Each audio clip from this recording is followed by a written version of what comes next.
बोलो शंकर भगवान की जय। नेटवर्थ ओवरसीज बेटे का यहाँ पर 2000 में पढ़ के आना यूके से, उसके बाद बेटे का office Karnal head office Kurukshetra. बेटे ने नेटवर्थ ओवरसीज का सबसे पहले यूके का काम किया, यूके ही बेटा पढ़ के आया था। और बेटे ने एक अच्छी अपनी, कहते हैं हरियाणा में कोई यूके बच्चे तब नहीं कोई भेजता था, यूके ने बेटे ने सबसे पहले हरियाणा में करनाल से शुरुआत की अपने ऑफिस से। उसके बाद बेटे ने इस कार्य को बड़े अच्छे शैली से रूपरेखा को बनाया, बिजनेस को खूब बढ़ाया। फिर कनाडा को किया, कनाडा में बेटा, उसके बाद फिर उसने ऑस्ट्रेलिया को भी किया। सारे काम बेटे ने इसी ऑफिस से किए। उसके बाद बेटे का मन बना, पढ़ा लिखा था बेटा विशाल मनोचा। विशाल मनोचा ने जाकर कनाडा में लॉयर का कोर्स किया। लॉयर किस चीज़ का? जो बच्चे स्टडी बेस पे कनाडा जाते हैं उनको पीआर कराना, वर्क परमिट दिलाना, कॉलेज चेंज कराना, वीजा एक्सटेंड कराना, और भी किसी प्रकार का कोई भी वर्क परमिट का काम हो, वहाँ पर बेटा वहाँ पर कार्य करता है कनाडा में। कनाडा में टोरंटो में ब्रम्पटन है, ब्रम्पटन में बेटे का ऑफिस भी है, वहाँ पर कॉलेज भी है। बेटे के 2 कॉलेज हैं, बेटे के 2 ही ऑफिस हैं। और मेरे महादेव की कृपा से मेरा विश्वास है कि मैंने भी अपनी ज़िंदगी में कभी भी किसी गलत कार्य को नहीं किया, ना गलत तरीके से कभी पैसा कमाने की योजना है। नेटवर्थ ओवरसीज आपको बड़ा एक ईमानदारी का परिचय देगी। आप एक बार आए, बहुत दूर दूर से पहले घर बैठे ही आप इस कार्य को ले सकते हैं। मत सोचें कि हम बड़ी दूर हैं, पहुंचने में हमें कोई दिक्कत होगी, नहीं आना आपने।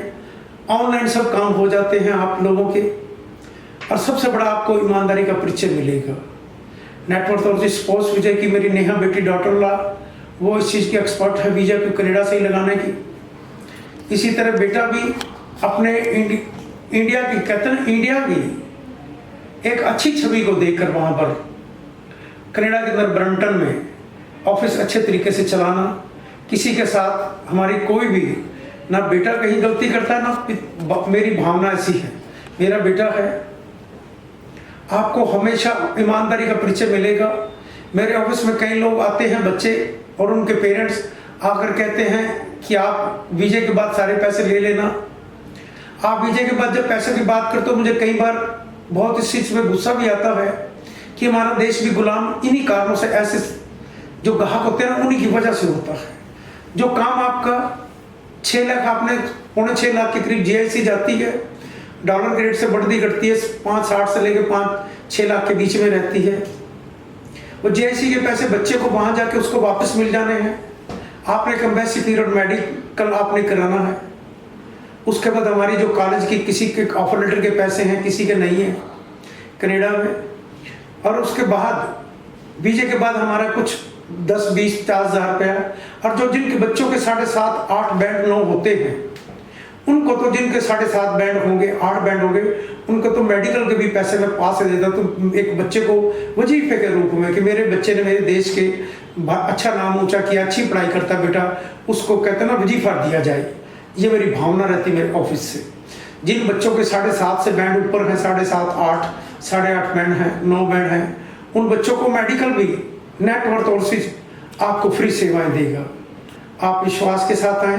और जो बच्चे आप ठेके की बात या आकर करते हो, देखो वीजा नहीं आता किसी कारण, क्योंकि हम वीजा एम्बेसी के हाथ में, हमारे हाथ में नहीं है।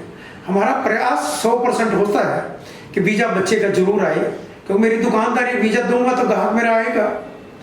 वीजा कारण किसी कारण नहीं आता तो बच्चे का 50,000 से लेकर 60-70 हज़ार तक, 80 तक भी नुकसान होता है। जिन बच्चों का गैप होता है उनका ज़्यादा होता है। जो बच्चे फंडिंग के लिए दिक्कत करते हैं उनको भी ज़्यादा होता है। और जो बच्चे जिनके पास सब कुछ अपना होता है उनका 50-60 हज़ार भी नुकसान होता है। और देखो किसी कारण वीजा नहीं आता तो आपके जीआईसी के पैसे, आपके जो कनाडा बैंक में $200 खुलने का उनका बैंक अकाउंट है, जो बैंक में अकाउंट कोई भी खुलेगा कनाडा में, वो $200 उनकी फीस है। वो $200 के करीब आपको वहाँ फीस देनी पड़ती है, करीब लगभग 200 के। और उसके बाद वही पैसा नहीं किसी कारण वीजा आता तो पैसे आपके अकाउंट में वापस आते हैं।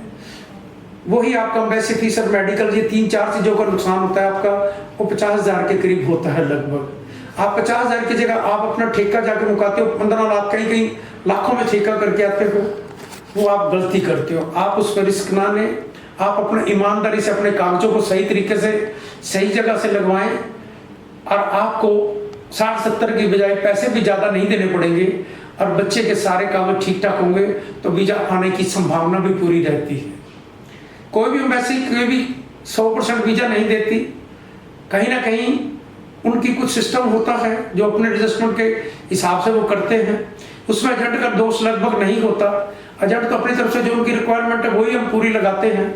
और हमारे खास करके ऑफिस में आपको सबसे कहता हूँ ईमानदारी का परिचय मिलेगा। आप नेटवर्क सोर्सेज पर आए और आपको सबसे सस्ते सबसे थोड़े पैसों में और ईमानदारी से आपका काम होगा। नेटवर्क सोर्सेज की तरफ से सारे करनाल भारतवासियों को मेरी तरफ से मेरे महादेव की कृपा का आशीर्वाद बरसे, और कोरोना महामारी के लिए हम सारे भारतवासी और सारे मिलकर ओम नमः शिवाय का जाप करें, इस कोरोना महामारी से मुक्ति पाएं। बोलो शंकर भगवान की जय, बोलो भारत माता की जय।